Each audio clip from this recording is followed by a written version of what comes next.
तेरी कैसी खुदाई है, तूने कैसी ये दुनिया बनाई है।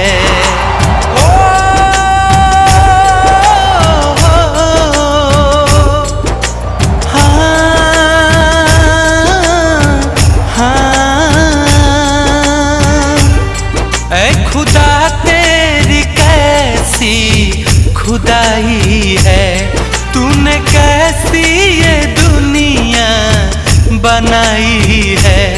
प्यार करने वालों को सताया जा रहा है, प्यार करने वालों को सताया जा रहा है। क्यों मोहब्बत का नक्शा मिटाया जा रहा है, क्यों मोहब्बत का नक्शा